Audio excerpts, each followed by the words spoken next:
Venturing out onto the trails as a new hiker or backpacker is a thrilling experience, but it frequently comes with a learning curve. And in this video, we'll talk about the 20 common mistakes that often accompany the thrilling foray into hiking and backpacking. Chances are, a bunch of us are totally guilty of making at least 5 to 10 of these super common tent camping blunders. So, let's get started.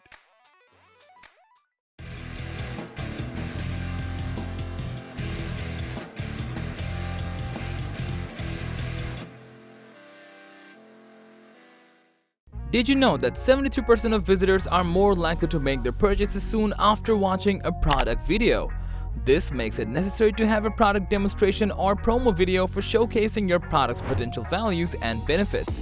At Product Video Studio, we are equipped with camera gear, tools, and most importantly, expertise to make your video captivating and engaging. Just send your products and we'll handle the rest.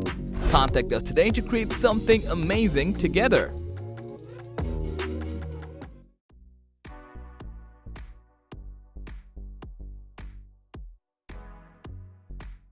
The majority of individuals tend to position their backpacks on one side of the vestibule. Bad move. Why? 'Cause it ends up blocking a big chunk of the space under the vestibule. And you know what that leads to. Less air floating around in your tent and a mega increase in morning condensation. Instead, try popping your backpack right in the middle of the vestibule or, heck, bring it inside the tent. Just make sure it's not playing blocker for any crucial gaps.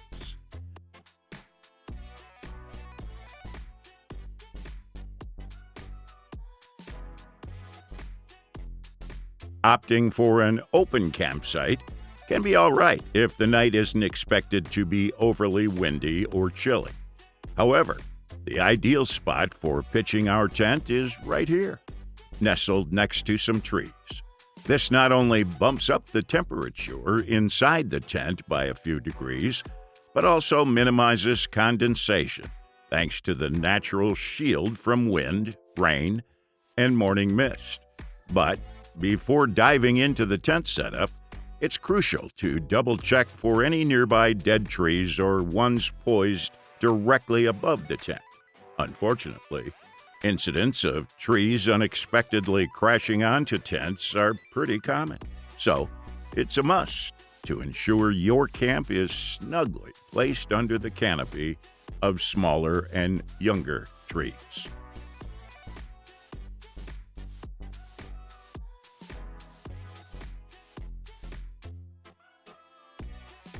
Let's talk about the weight of canned food for a moment. It's hefty, especially when you compare it to something like a packet of raiment, case rested, right? Now, granted, if we're dealing with limited resupply options, and canned food is our primary or only option, here's a tip. Transfer that canned goodness into plastic bags and stash them securely. While we're all for bringing fresh produce into the backcountry, yes, it's a bit weighty, but oh, the luxury. We'd advise against planning intricate, multi-step dinners that involve a ton of prep work. Gourmet cooking demands time, energy, and fuel, which might be in short supply, especially for those of us just starting out in backpacking. Save the fancy fajitas for home. Instead, relish raw bell peppers as a simple side to an easy, dehydrated, just add water dinner. Keep it uncomplicated until the backcountry becomes a second home. And only then, decide if you're up for experimenting with elaborate camp recipes.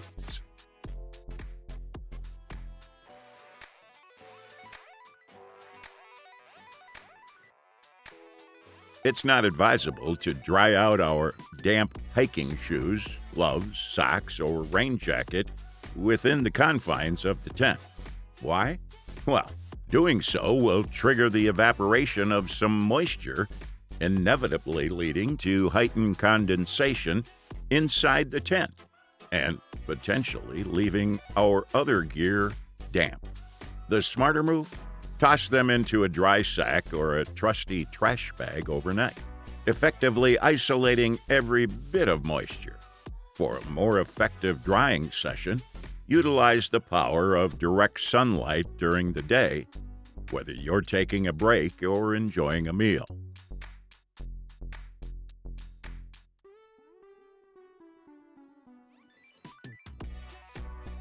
Opting for cotton attire is totally cool if we're gearing up for a day hike. However, when it comes to a multi-day trek or a lengthy journey, we bid farewell to the blue jeans. Why? Well, that fabric has a knack for soaking up odors and, more critically, holding on to moisture. Strolling around in consistently damp jeans in the wilderness isn't merely an inconvenience. It elevates the risk of hypothermia. Even in the summertime, mountain temperatures can plummet, and donning wet clothes is kin to strapping on a personal AC system that refuses to power down. Hence, the cautionary phrase, cotton kills. Synthetic fibers, with their speedier drying time, prove invaluable when caught in a chilly downpour. For those inclined towards natural fibers, wool takes the lead in temperature and moisture management compared to cotton. Many hikers swear by wool socks, exemplified by the ever-popular Darn Toughs.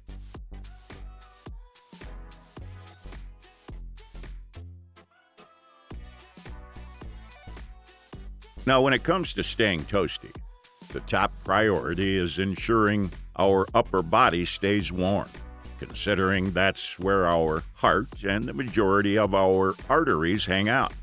A nifty trick to assist with this is sliding our empty backpack beneath the sleeping mat. This little move adds some extra cushioning between us and the chilly ground, ultimately cranking up the warmth factor.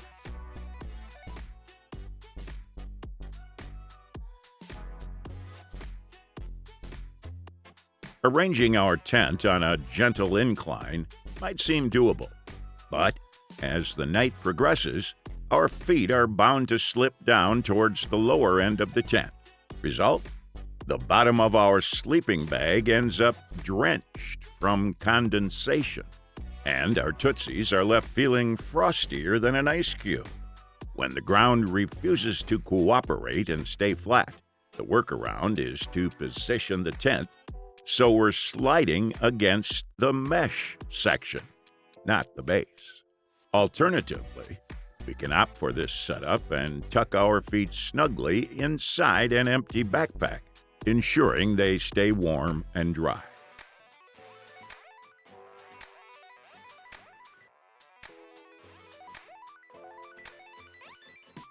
As the sun sets, the cool air takes a nosedive to the ground, given its denser and heavier nature compared to warm air. In mountainous terrain, this phenomenon often translates to valleys becoming chilly pockets where cold air congregates.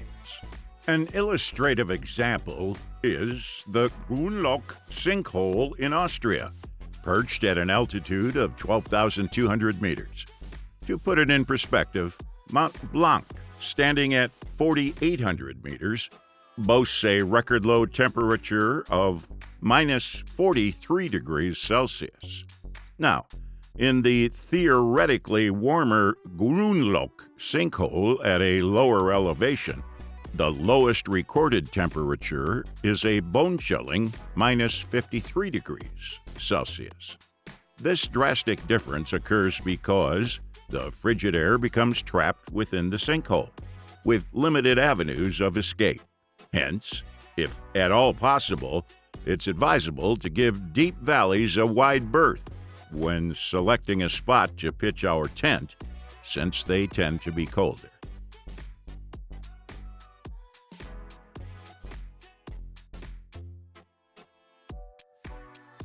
It's a common misconception among beginners that we can cover more ground at a faster pace than is realistically achievable, especially as novices our stride might not be the speediest.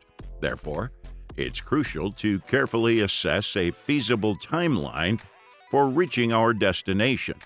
Consider the day's hike in terms of difficulty and weather, then estimate the required hours. If uncertain about our speed, a prudent starting point is to assume a conservative pace of 1 mile per hour.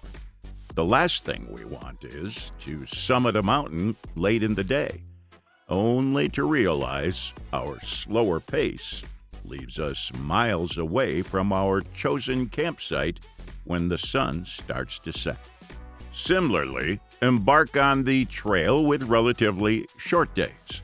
Many Appalachian Trail thru hikers kick off their journey with around 8 to 10 miles per day until their bodies acclimate to the demands of the trail.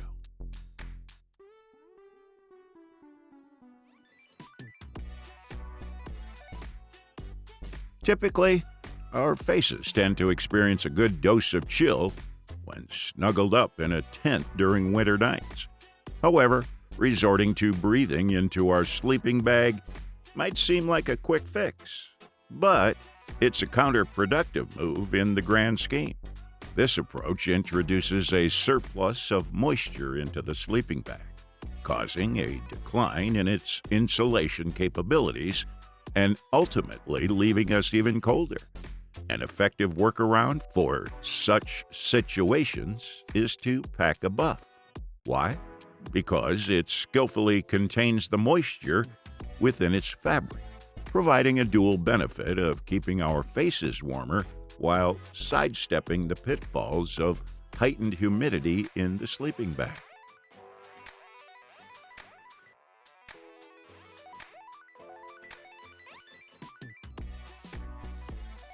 When our feet are freezing, the solution isn't doubling up on socks.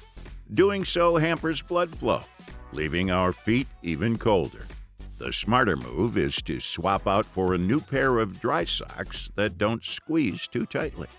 In the absence of roomy socks, a handy alternative is to warm up our feet with our hands before slipping them into the tight-fitting ones. This method significantly speeds up the warming process for our chilly toes.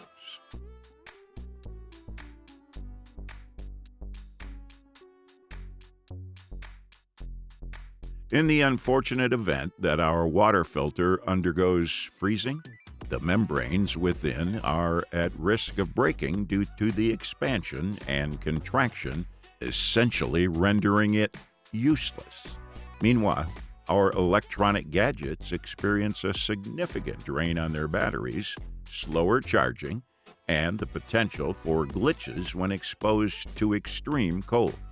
To ward off these issues, it's good practice to tuck both our water filter and all our electronic devices snugly inside the sleeping bag overnight, ensuring they bask in warmth and sidestepping the havoc that freezing temperatures could wreak.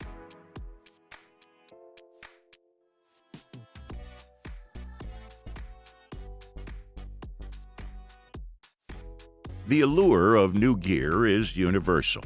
Whether it's an ultralight tent or a stove packed with innovative features, the excitement is palpable.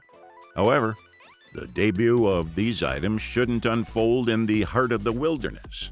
What if we can't decipher their operation? It's imperative to ensure that we've put our new gear through its paces closer to home, becoming intimately acquainted with its functions. This way, we can steer clear of scenarios where we're wrestling with a new tent in a downpour or facing hunger pangs while clueless about operating our shiny new stove.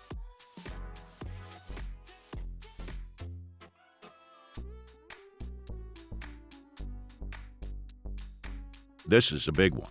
Many are aware of the necessity to suspend their food from a tree, but the execution often falls short.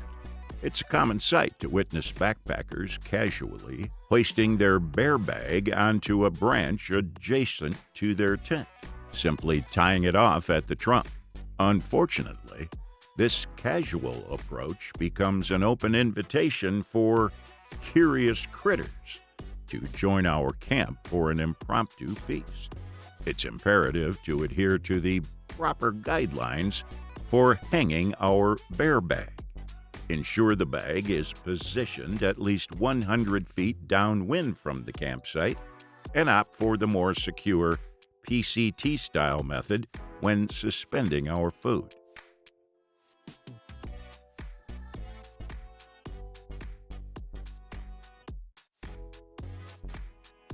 Few are the novices in backpacking who escape without a handful of blisters in our initial foray. If left unattended, these blisters can escalate into unbearable pain, disrupting our entire hike and potentially leading to more severe health issues if infection sets in. Being well prepared is paramount.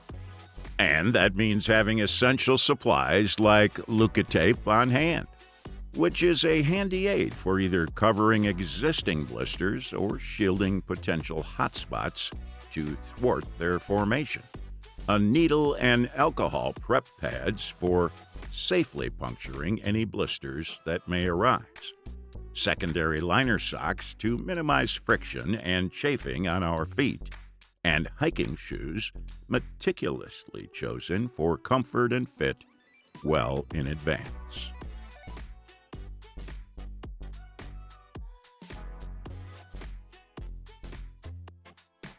It's unfortunately common to stumble upon littered campsites or even encounter human waste strewn along the trail.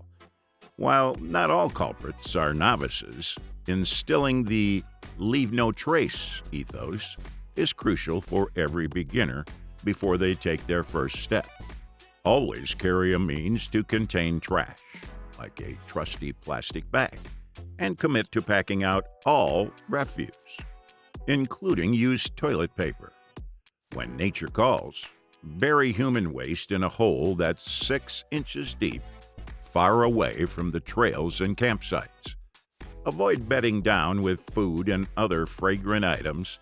Either hang them up high or stow them securely in a bear-resistant container to prevent attracting wildlife. These 7 principles remain crucial. Plan ahead and prepare. Travel and camp responsibly. Dispose of waste properly. Leave nature untouched. Minimize impact from campfires. Respect wildlife. Consider others' experience.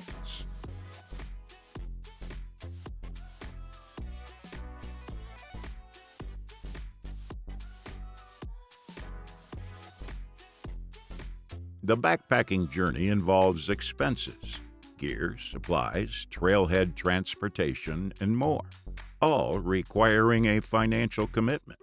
For long-distance hikers, the funds spent on essentials might seem modest compared to the substantial amounts earmarked for warm meals, accommodations, laundry, shuttles, and the various luxuries of the town vortex. While some hikers successfully navigate the backcountry on a tight budget, it demands considerable discipline and a stroke of luck to avoid injuries, family crises, or unforeseen challenges that could disrupt our financial plans. Money frequently surfaces as a key reason why thru hikers abandon their trails, and it certainly hampers many weekend warriors from exploring the mountains as much as they desire. Regardless of our financial standing, establishing an honest, realistic budget that accommodates our backpacking pursuits is essential.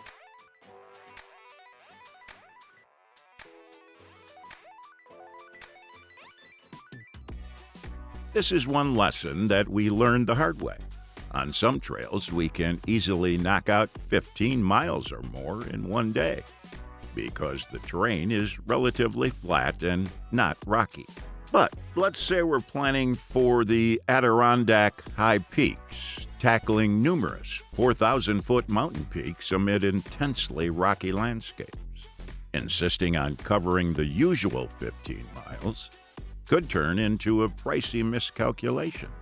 Formidable terrain wields a significant influence on our mileage capabilities. It's imperative to meticulously scrutinize topographical maps and guidebooks of the region before embarking on our journey. Then, and only then, tailor our plans accordingly. There will be times when slashing our anticipated mileage in half becomes a necessity due to the challenging terrain.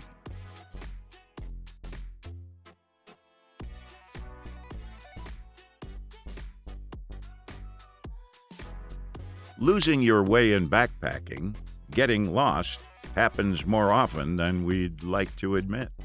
Every year, news outlets show how many hikers lose their way in the great outdoors.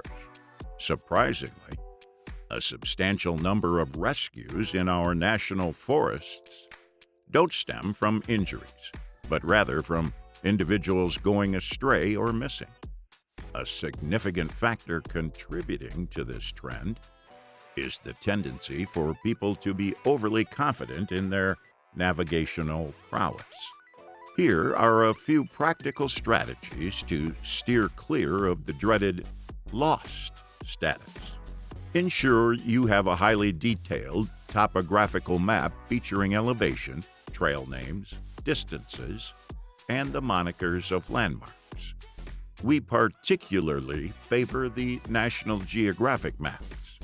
Additionally, whenever you reach a trail junction, pull out your map to confirm the correct trail, even if you believe you know the way.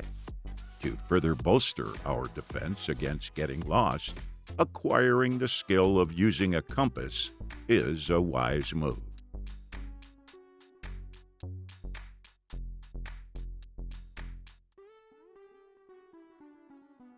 In the process of pitching our tent, it's crucial to verify that every corner or guideline extends at a 45-degree angle from its respective corner. This ensures that the tent stands tall and true. Additionally, this arrangement distributes force more evenly across each tent stake, reducing the likelihood of them pulling out, especially during bouts of strong winds. Frankly, back in our initial days, we found ourselves committing these tent blunders, and there's a good chance we're currently overlooking other errors simply due to our lack of awareness. Hence, if you're privy to additional tent hacks that could benefit fellow enthusiasts, kindly let us know in the video comments. We appreciate your viewership. And to know more about outdoor products, reviews, and buying guides, you can visit our website, mailoutdoorzone.com. Thanks for watching. We always crave to learn more. If you think we've missed a product or there's a product we should add, we'd love to hear your opinion.